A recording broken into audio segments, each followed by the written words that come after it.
देखिए, ये जो कार्रवाई की जा रही है वह सरासर नाजायज है, गैर कानूनी कहिए, क्योंकि जो लोकाचार के आधार पर अगर होली का पर्व मनाने की बात अगर है तो उस स्थिति में एक दिन का शिफ्टिंग कर देना कोई बड़ी बात नहीं है। और एक दिन का शिफ्टिंग लगातार और कई बार ऐसा हुआ है और होता आया है। ऑनरेबल हाईकोर्ट भी इवेंट की 25 और 26 को बंद कर दिया गया और 25-26 में इस बात के लिए बंदी है कि सोमवार और मंगलवार के दिन जो है वह अवकाश रहेगा। अवकाश कोई एक निश्चित प्रक्रिया, कभी कभी उसको शिफ्ट किया जा सकता है, जिसमें सोमवार को अगर होने की बात है, 25 तारीख को होने की बात है, तो शिफ्ट किया जाना चाहिए था। और इसको इतने तत्परता और इतने ज्यादा दबाव के साथ शिक्षकों या अन्य किसी भी बिहार सरकार के कर्मचारियों से काम लिया जाना, जिसमें शिक्षक सीधा सीधा एक विक्टिमाइज किए जा रहे हैं, जो हमें देखने से एक प्राइमा फेसी केस ऐसा लग रहा है कि सरकार शिक्षकों को विक्टिमाइज कर रही है, जानबूझकर ऐसा किया जा रहा है। अब होली का दिन है और इसमें एक ऐसा समझा जाता है कि साल में एक बार इस बात के लिए हर्षोल्लास से दो ही हिंदुओं का मुख्य पर्व है, जिसमें एक होली और एक दिवाली और छठ का जो पर्व हुआ करता है, तो एक मुख्य पर्व के रूप में होली बिहार में मनाया जाता है।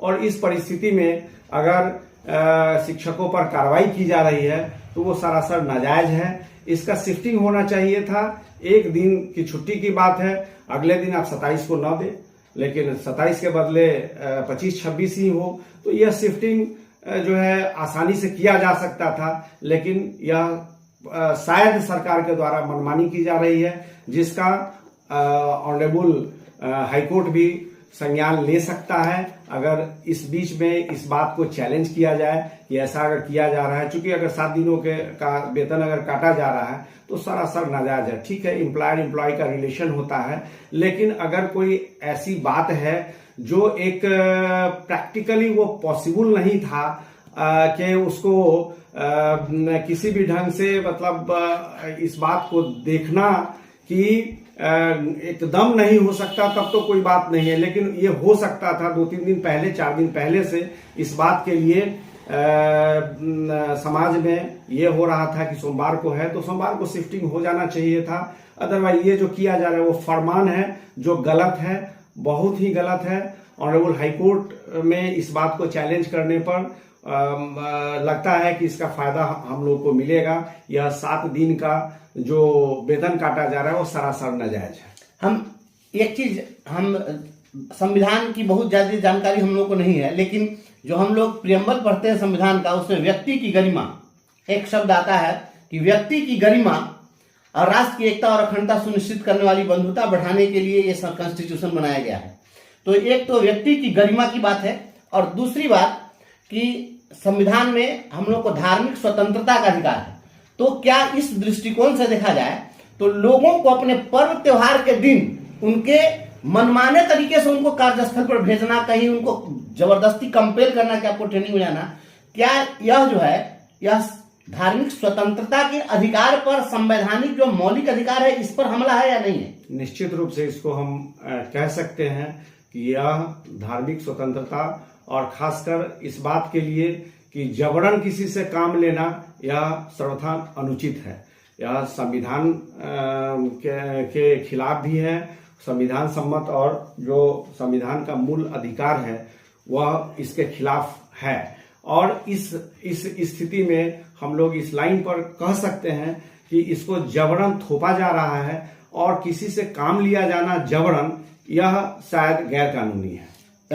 हम यह जानकारी आपको देना चाहते हैं कि आज जिस तरीके से तस्वीरें आई है और जिस तरह से वीडियो आया है, उसमें अभी शाम में सूचना मिली है कि लखीसराय में हलसी प्रखंड की एक शिक्षिका आज एक्सीडेंट में मर गई है। आज होली का त्योहार जिस दिन हुड़दंग होता है, उसमें सड़कों पर लोग इसी प्रकार से चलते ही हैं, कोई नशे में चलता है, कोई किसी तरीके से। तो एक शिक्षिका की दर्दनाक मौत हुई है।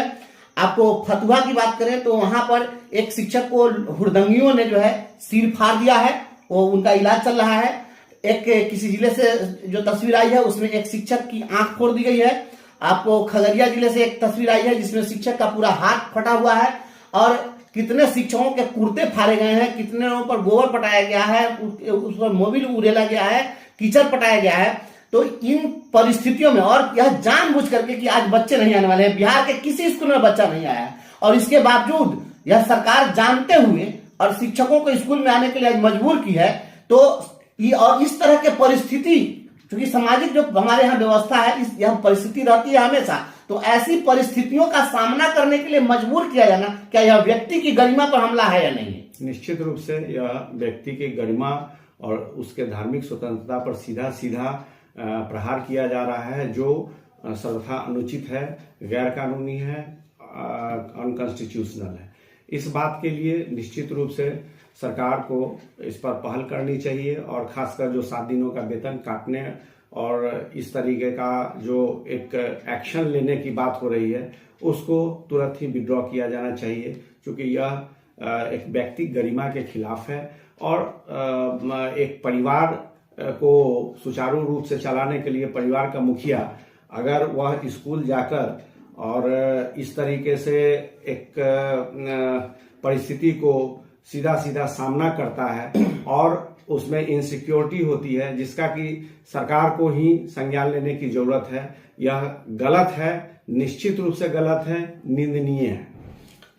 यह भी जानकारी मिल रही है कि आज होली के दिन भी शाम में वीसी का आयोजन हुआ है और उसमें विभाग के तानाशाह ने कहा है कि जो लोग भी हमारे खिलाफ बयान दे रहे हैं या होली के दिन शिक्षकों को ड्यूटी में लगाने का विरोध कर रहे हैं मीडिया में आकर के, उन लोगों के ऊपर कार्रवाई की जाए। और इस तरह का फिर फरमान निकला है, फिर हम लोग पर कार्रवाई के लिए फिर चिट्ठी निकलेगी। और इस तरह से क्या हम लोग की आवाज को इस तरीके से गलत हो और वैसी स्थिति में अगर हम लोग बोले तो इस पर वो कार्रवाई कर सकते हैं? संविधान में अभिव्यक्ति की स्वतंत्रता मूल रूप से इसकी व्याख्या की गई है। इसमें सिर्फ रीजनेबलनेस जो है वह इस हिसाब से डाला गया है कि सर्टेन रीजनेबलनेस को लाया गया है, लेकिन यह जो कार्य किए जा रहे हैं सरकार के द्वारा, यह सीधा सीधा रीजनेबलनेस प्रिंसिपल के भी खिलाफ है, क्योंकि एक